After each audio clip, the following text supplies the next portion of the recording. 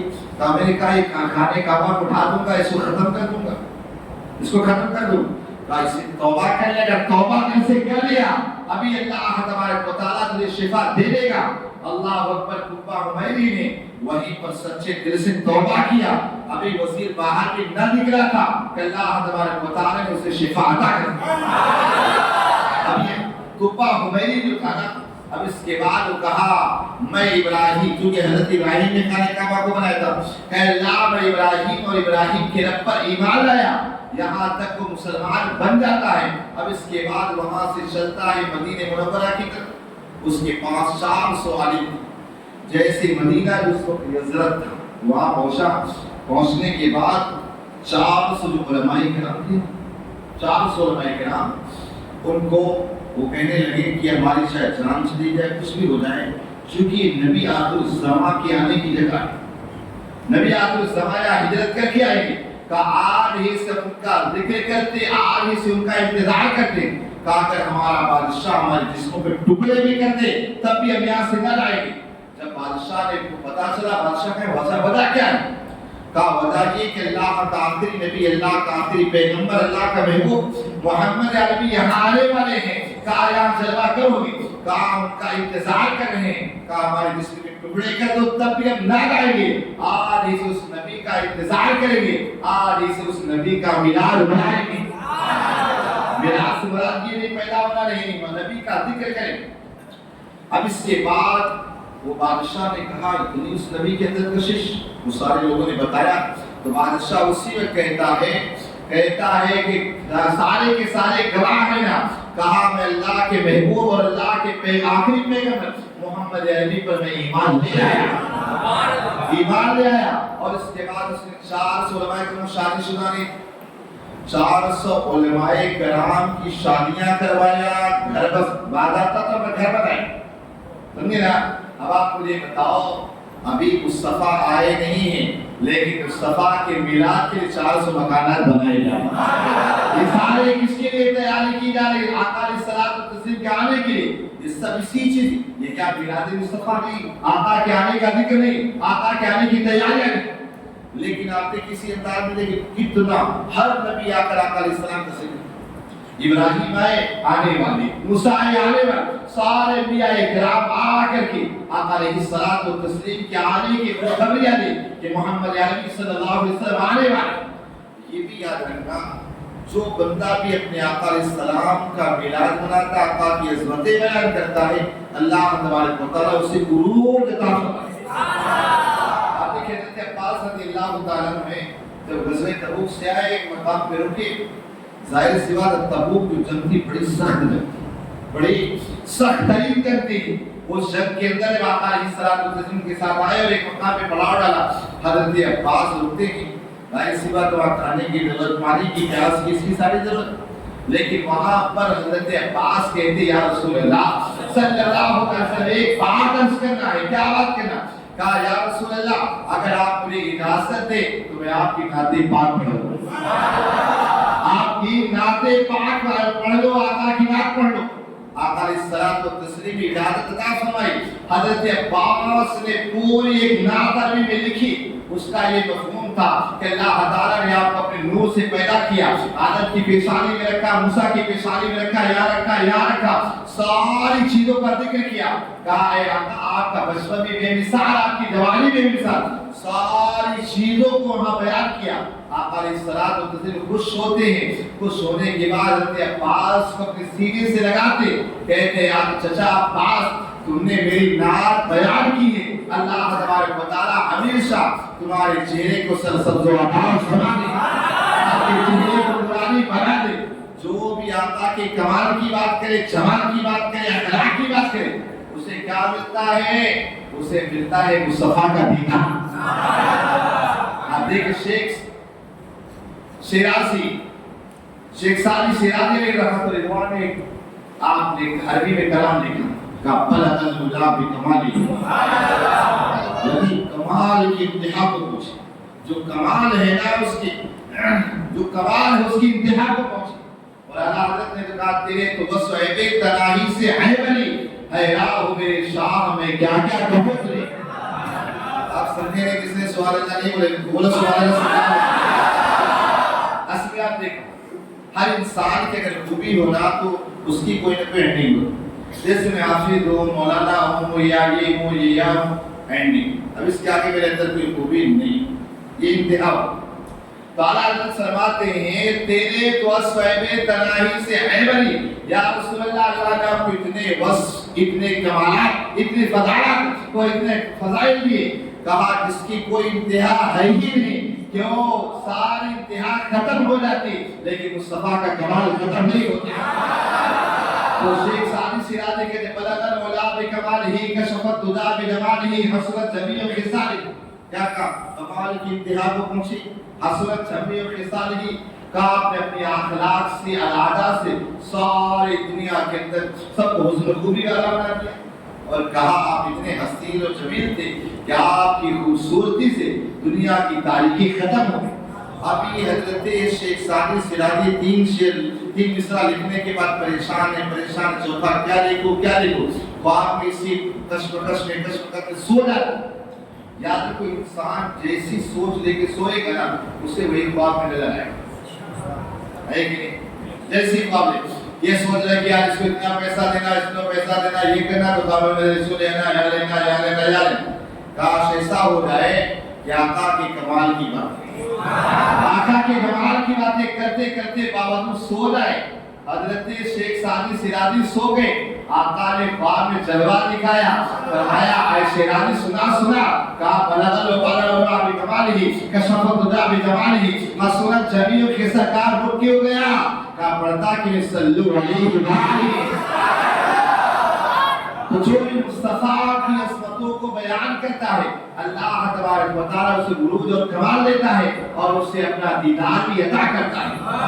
حضرت حسان بن ثابت سلمین کلم ترقت عینی والمن کلم تر النساء خلقت مبارکا خلقت کما تشاء. حضرت حسان کہتے یا رسول اللہ آپ سے زیادہ حسین میں نے کسی کو دیکھا ہی نہیں. ارے حسان تو مدینے میں رہتے تھے, جبرائیل تو سب جگہ گھومتے تھے, وہ بھی کہتے ہیں بولے سدھر والے چمڑے جہاں کے بالے سبھی میں نے شام میں ڈالے تیرے پائے کا لپایا, تجھے حمد ہے خدایا, تجھے حمد ہے خدایا. مصطفیٰ کی طرح کوئی حسین و جمیل آیا ہی نہیں. اس کو جو بیان کرتا ہے نا اللہ تبارک و تعالیٰ اسے بھی فضل و کمال عطا فرما دیتا ہے. تو عرض ہی کر رہا تھا کہ جو مصطفیٰ کا میلاد مناتا ہے اسے قبر کے عذاب سے محفوظ کر دیا جاتا ہے. مصطفیٰ کا میلاد منائے اس کو کیا ملتا ہے؟ اس کا چہرہ نورانی ہو جاتا ہے. اگر مصطفیٰ کا کوئی کمال بیان کرے اسے ملتا کیا ہے؟ اللہ تعالیٰ اس کی بخشش و مغفرت سے حدیث پاک کے اندر حضرت ابو درداء رضی اللہ تعالیٰ عنہ کہتے ایک مرتبہ میرے آقا صلی اللہ تعالیٰ علیہ وسلم نے فرمایا ابو درداء چلو میرے ساتھ. ابو درداء چلو میرے ساتھ, لے کر کے چلے. کہاں تھے؟ حضرت عامر رضی اللہ عنہ صحابی رسول تھے, ان کے گھر میں.